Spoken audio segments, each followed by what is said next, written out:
Bismillahirrahmanirrahim. Assalamualaikum warahmatullahi wabarakatuh. Puji syukur atas kehadirat Allah SWT karena berkat rahmat dan judulnya kita bisa berkumpul di siang hari ini di tempat yang insya Allah Allah berkahi ini. Salawat serta salam tidak lupa kami hanturkan kepada junjungan Nabi besar Muhammad SAW.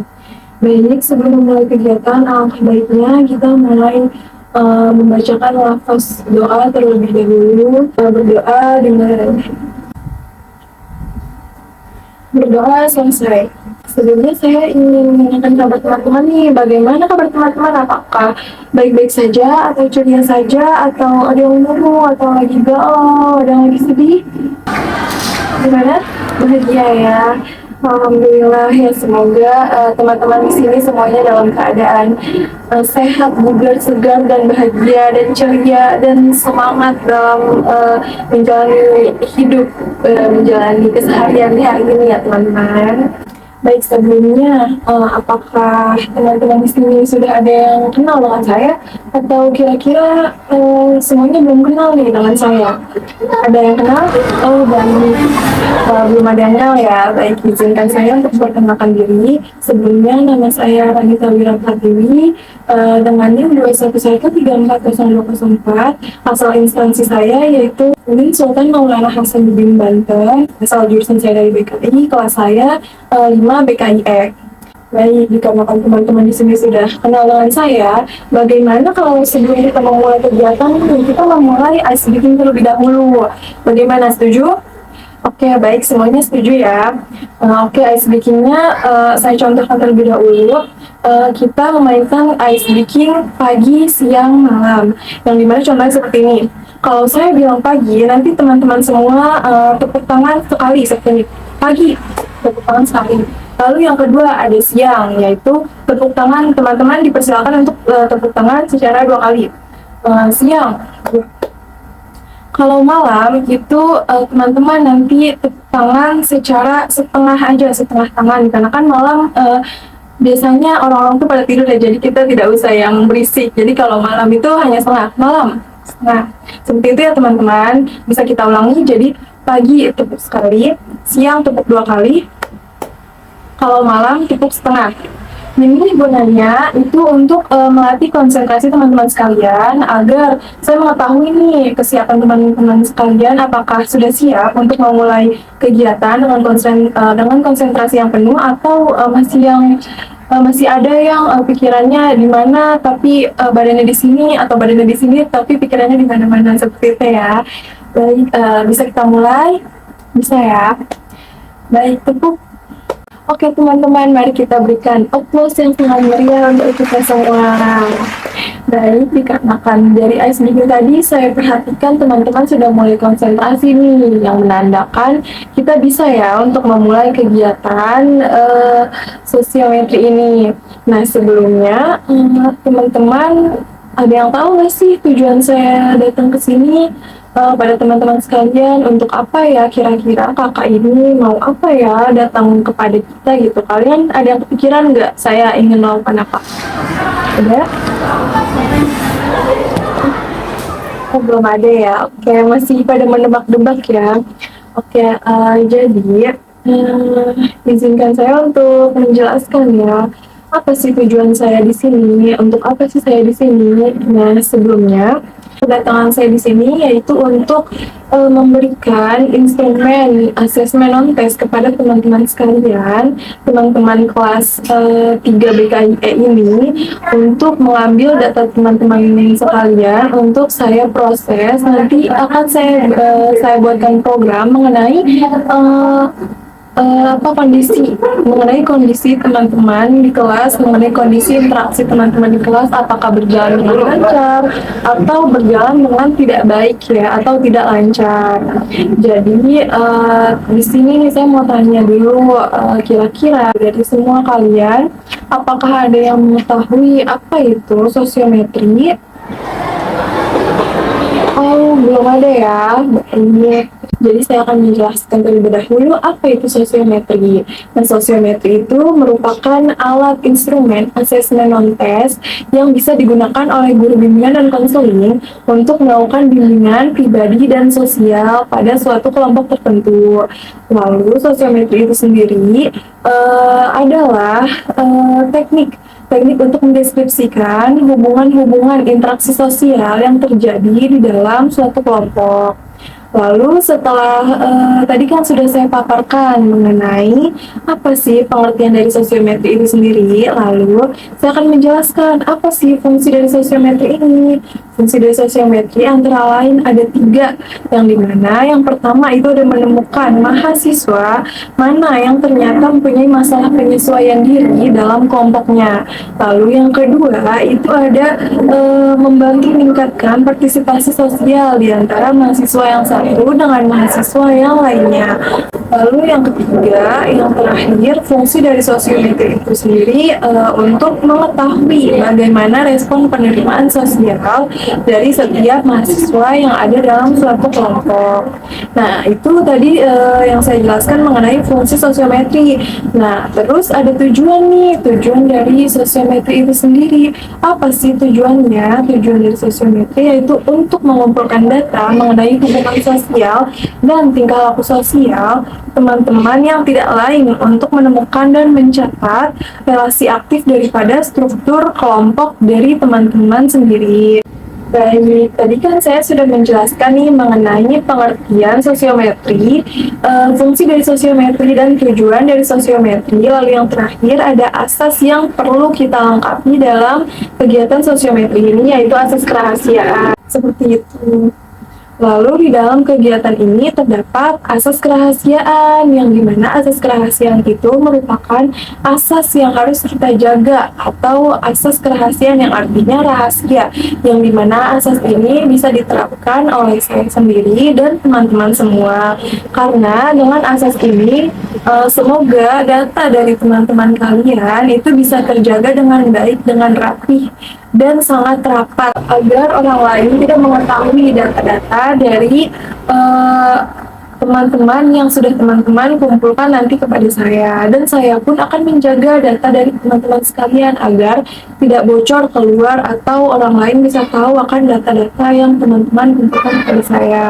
Baik, setelah ini apakah ada pertanyaan teman-teman mengenai apa itu sosiometri, mengenai yang berkaitan dengan sosiometri? Tidak? Ada? Oh, oke, baik. Tidak ada ya. Semoga saya harap teman-teman semua di sini sudah mengerti apa itu sosiometri dan apa tujuan dari saya datang ke sini kepada teman-teman sekalian. Jadi sekarang dimohon kepada teman-teman untuk menyiapkan alat tulisnya seperti kertas dan 1 buah pena. Dan bagi teman-teman yang merasa kurang akan ATK-nya, tolong beritahukan kepada saya agar bisa saya lengkapi ATK yang kurang dari teman-teman sekalian. Apakah sudah lengkap? Sudah lengkap? Sudah siap? Baik, baik. Jika sudah lengkap alat tulis teman-teman, diharap teman-teman mendengarkan aba-aba dari saya terlebih dahulu sebelum teman-teman menulis tulisan di kertas teman-teman masing-masing. Baik, saya tanya sekali lagi kepada teman-teman sekalian, apakah teman-teman sudah siap untuk melakukan kegiatan sosiometri ini? Sudah siap? Siap, baik. Oke. Dikarenakan teman-teman sudah siap, maka perintah pertama yang harus teman-teman tulis ialah nama, NIM, dan jenis kelamin teman-teman masing-masing. Baik, jika sudah, teman-teman dimohon untuk mendengarkan aba-aba dari saya dan tulis apa perintah yang saya perintahkan kepada teman-teman. Baik, yang pertama, tolong tuliskan 2 teman kalian yang sekiranya mudah untuk diajak kerjasama dalam belajar. Sudah? Jika sudah, pertanyaan yang kedua, yaitu tuliskan 2 teman kalian yang sekiranya cocok untuk kalian ajak curhat.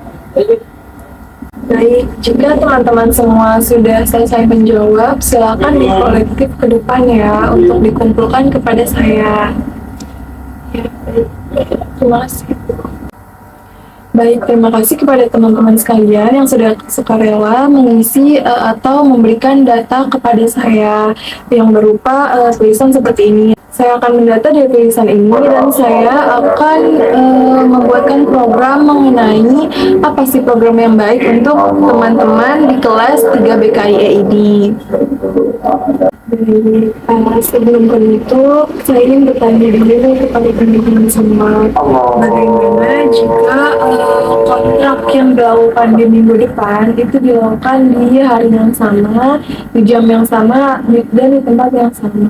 Atau teman-teman ada saran dari atau ada opsi lain nih, saran dari teman-teman? Boleh silahkan diberikan. Apakah ada yang setuju?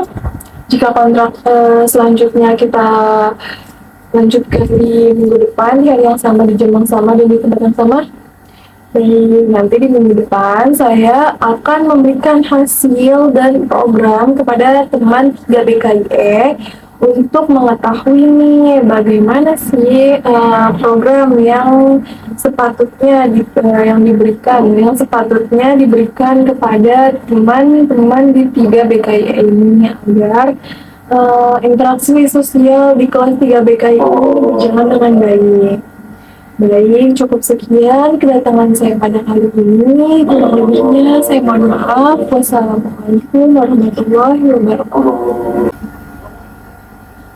Assalamualaikum warahmatullahi wabarakatuh. Halo teman-teman sekalian, bertemu lagi nih dengan saya Ranita. Yang minggu lalu kita sudah melakukan nih pengambilan data asesmen non-tes sosiometri dari teman-teman. Baik, nah kedatangan saya pada minggu ini yaitu untuk apa, kalian ada yang ingat untuk apa? Untuk ya benar, untuk memberitahu kepada teman-teman sekalian mengenai hasil dari data asesmen non-tes sosiometri yang kita lakukan kemarin, dan saya akan memberikan program yang cocok nih untuk teman-teman sekalian kelas 3 BKI ini. Baik. Jadi sebelum saya menjelaskan bagaimana hasil dari data asesmen non-tes sosiometri kelas 3 BKI ini, saya akan menampilkan dulu nih cuplikan mengenai hasil data pilihan dari teman-teman. Cuplikannya seperti ini ya.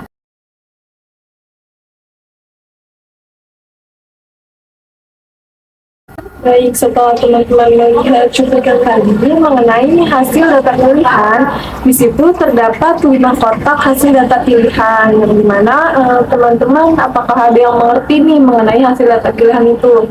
Ada yang mengerti? Belum ya? Baik, izinkan saya untuk menjelaskan apa sih maksud dari kotak-kotak ini. Jadi dari hasil data pilihan ini terdapat 5 kotak, yaitu kotak pertama ada nomor, yang kedua kode, kotak ketiga pilihan 1, kotak keempat pilihan 2, dan kotak yang terakhir, kotak yang kelima, yaitu jumlah pemilih. Baik, jadi di situ ada kotak kode, kotak yang kedua. Kotak yang kedua atau tabel yang kedua itu mengenai kode yang dimaksudkan itu merupakan inisial dari teman-teman. Jadi misalnya siapa gitu atau siapa itu kodenya nomor 1, lalu selanjutnya kodenya nomor 2, seperti itu ya saya menulisnya. Lalu di kotak ketiga atau tabel ketiga itu ada tabel pilihan pertama. Maksud dari tabel pilihan pertama itulah pertanyaan pertama yang pada minggu lalu saya tanyakan kepada teman-teman, yang dimana pertanyaannya mengenai siapa sih teman kalian yang mudah untuk diajak kerjasama dalam belajar. Lalu kotak keempat itu ada pilihan kedua ya. Pilihan kedua pertanyaannya yang mengenai siapa sih teman kalian yang menurut kalian cocok untuk diajak curhat. Seperti itu. Lalu kotak yang terakhir atau kotak yang kelima itu ada kotak jumlah pemilih. Nah, maksud dari kotak jumlah pemilih ini maksudnya yaitu jumlah pemilih dari masing-masing kode. Misalnya kode yang pertama itu pemilihnya ada 3 orang, kode yang kedua itu pemilihnya ada 2 orang, seperti itu ya. Baik, saya akan memberitahukan jumlah pemilih dari masing-masing kode. Saya akan menyebutkan kode dari nomor 1 sampai 33. Baik, kode nomor 1 itu jumlah pemilihnya ada 3. Lalu kode yang kedua pemilihnya ada 2. Kode yang ketiga pemilihnya ada 1. Kode yang keempat pemilihnya ada 3. Kode yang kelima pemilihnya ada 2. Lalu kode keenam pemilihnya ada 2. Lalu kode ketujuh pemilihnya ada 2. Lalu kode ke-8 pemilihnya ada 1. Kode ke-9 pemilihnya ada 1. Kode ke-10 pemilihnya ada 2. Kode ke-11 pemilihnya ada 2. Kode ke-12 pemilihnya ada 4. Kode ke-13 pemilihnya ada 2. Kode ke-14 pemilihnya ada 1. Kode ke-15 pemilihnya ada 1. Kode ke-16 pemilihnya ada 4. Kode 17 pemilihnya ada 4. Kode 18 pemilihnya ada 1. Kode 19 pemilihnya ada 1. Kode 20 pemilihnya ada 3. Kode 21 pemilihnya ada 2. Kode 22 pemilihnya ada 2. Kode 23 pemilihnya ada 1. Kode 24 pemilihnya ada 1. Kode 25 pemilihnya ada 2. Kode 26 pemilihnya ada 1. Kode 27 pemilihnya ada 3. Kode 28 pemilihnya ada 2. Kode 29 pemilihnya ada 2. Kode 30 pemilihnya ada 4. Dan kode 31 pemilihnya ada 1. Kode 32 pemilihnya ada 1. Dan yang terakhir kode 33 pemilihnya ada 2.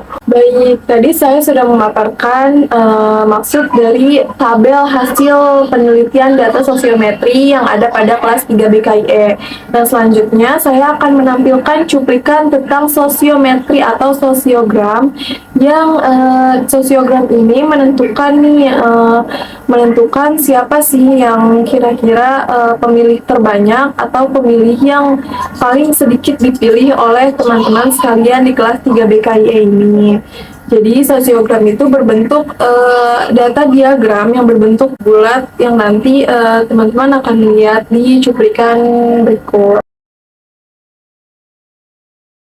Baik, teman-teman kan telah melihat ya tadi cuplikan mengenai sosiogram atau diagram mengenai sosiogram atau sosiometri, diagram mengenai sosiometri atau bisa kita sebut sosiogram. Nah, dari gambar sosiogram tadi itu berbentuk bulat, yang dimana bulatan tadi itu terdapat 4 bulatan, yang dimana bulatan paling luar atau paling besar itu merupakan pilihan teman-teman yang sangat dikit dipilih oleh teman-teman yang lain. Lalu putaran kedua dan ketiga itu merupakan putaran yang jumlahnya sama rata atau saling memilih. Lalu putaran yang terakhir atau yang paling kecil itu merupakan pilihan yang sangat banyak dipilih oleh teman-teman sekalian, seperti itu. Lalu dari panah-panah yang ada itu kan ada warna merah dan hijau. Nah, maksud dari panah warna hijau itu merupakan pilihan yang pertama dan panah warna merah itu pilihan yang kedua. Nah, jika dari salah satu panah ini atau kedua panah ini itu saling menunjuk, itu menandakan kode A dan B atau kode 1 dan 2 itu saling memilih. Misalnya satu panahnya kedua dan 2 panahnya juga ke 1. Seperti itu berarti tandanya mereka saling memilih. Seperti itu ya. Nah, dari data sosiogram tadi bisa kita simpulkan mengenai data terbanyak dan data yang paling sedikit dipilih oleh responden di kelas 3 BKIE ini. Saya akan bacakan responden yang paling banyak dipilih dan responden yang paling sedikit dipilih. Nah, di sini kesimpulannya responden yang paling banyak dipilih adalah kode 12, 16, 17, dan 30.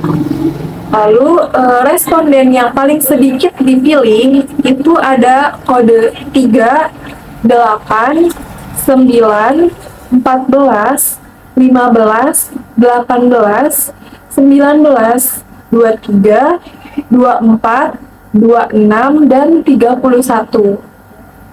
Dan yang terakhir ada kode 32.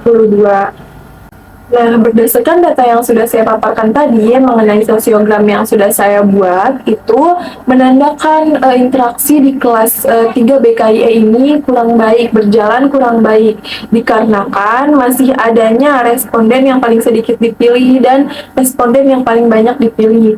Lalu, responden yang sedikit dipilih sekitar ada 12 orang ya, itu menandakan interaksi yang berjalan di kelas 3 BKI ini berjalan kurang baik gitu, atau interaksinya masih harus diperbaiki agar kelas 3 BKI ini berjalan dengan kompak dan dengan kesetaraan yang ada di kelas. Nah, tadi kan saya sudah menjelaskan nih mengenai dua perihal dari pengambilan data sosiometri, yaitu mengenai hasil dan mengenai data diagram sosiometri atau bisa kita sebut sosiogram. Yang terakhir, saya akan memberitahu mengenai program yang cocok yang nantinya akan kita laksanakan secara optimal dan secara terpola pada kelas 3 BKIE ini.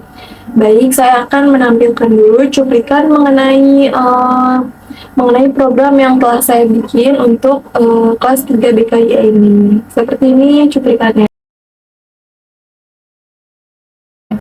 Nah, setelah teman-teman melihat program yang telah saya berikan tadi, cuplikan yang saya berikan tadi, mengenai program tahunan bimbingan dan konseling 3 BKI 5E tahun pelajaran 2023 dan 2024.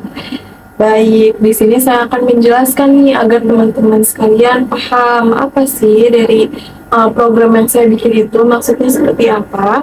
Jadi di sini ada terdapat kotak pertama itu terdapat bidang layanan, yang kedua tujuan layanan, ketiga ada komponen layanan, keempat strategi layanan, kelima sasaran, keenam materi, ketujuh metode, kedelapan media, dan yang terakhir evaluasi.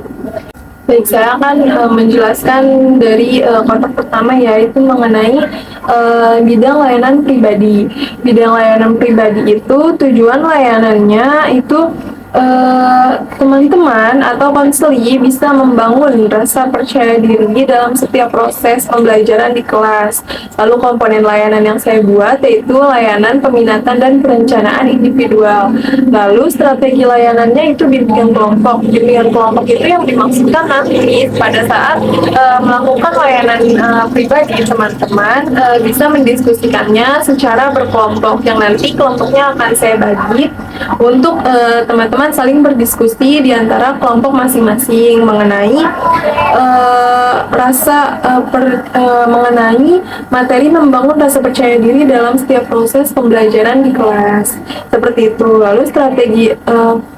Lalu sasarannya saya berikan kepada kode 3, 8, 9, 14, 15, 18, 19, 23, 24, 26, 31, dan 32.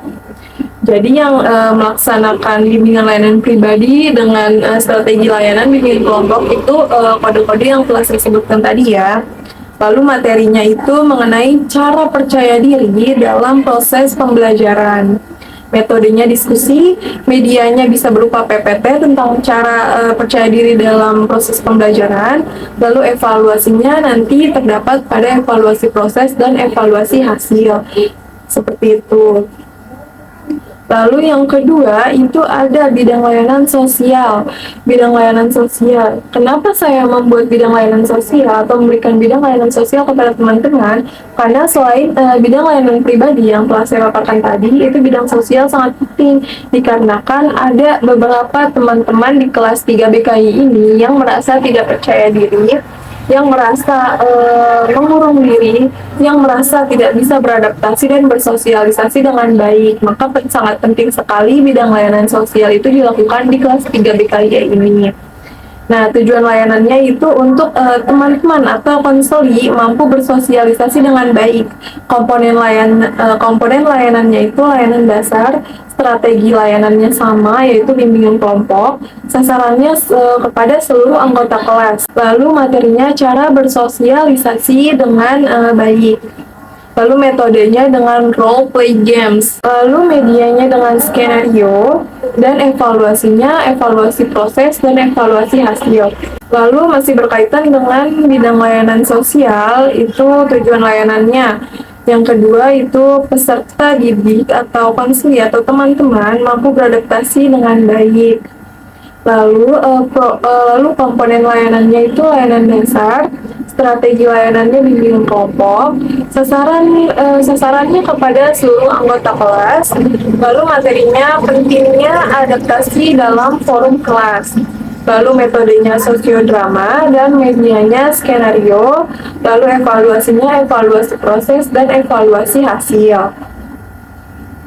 Lalu bidang layanan yang terakhir itu saya membuat bidang layanan belajar untuk teman-teman kelas 3 BKY ini. Mengapa saya membuat bidang layanan belajar? Dikarenakan interaksi ini sangat ada kaitannya dengan pembelajaran dan ada kaitannya juga dengan pertanyaan atau kuesioner yang saya berikan kepada teman-teman, yaitu mengenai belajar, siapa teman yang mudah untuk diajak bekerja sama dan belajar. Nah, tujuan layanannya yaitu untuk teman-teman atau konselor mampu memahami faktor-faktor hambatan dalam belajar, yang dimana komponen layanannya itu layanan dasar, lalu strategi layanannya ada bimbingan klasikal. Maksud dari bimbingan klasikal ini, nanti saya akan memberikan bimbingan kelas kepada teman-teman, jadi agar teman-teman bisa memerhatikan materi-materi yang saya berikan kepada teman-teman sekalian. Lalu sasarannya itu seluruh anggota kelas, materinya yaitu faktor-faktor mengenai hambatan dalam belajar.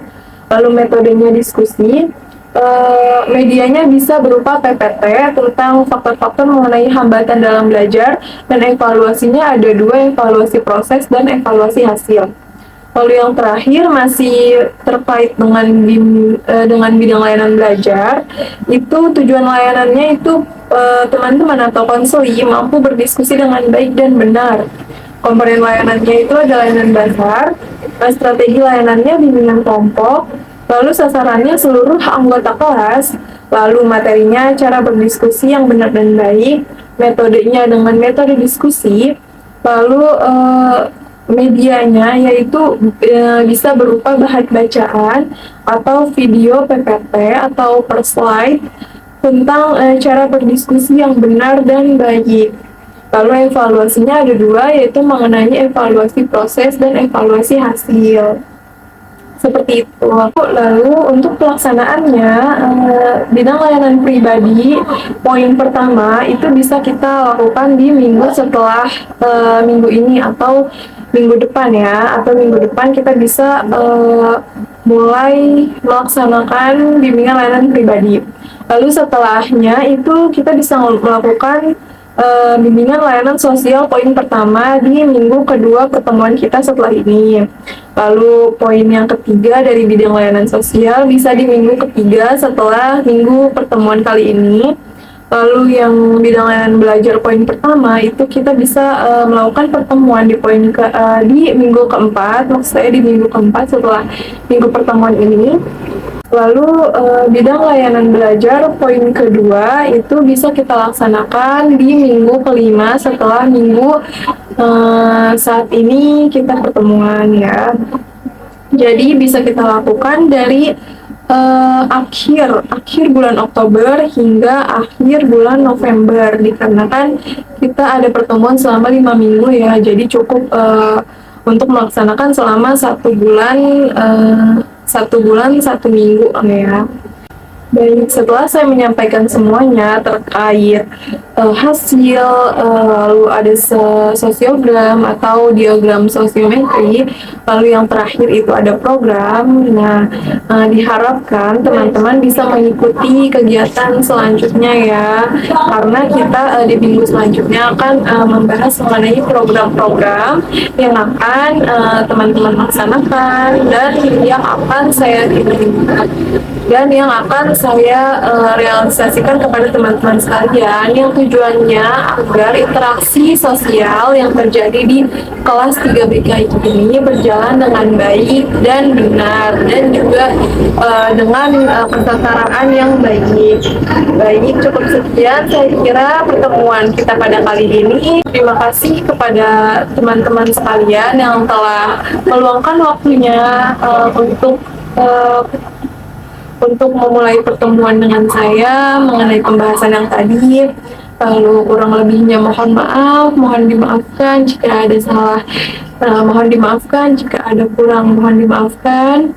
Kurang lebihnya mohon maaf, saya akhiri. Wassalamualaikum warahmatullahi wabarakatuh.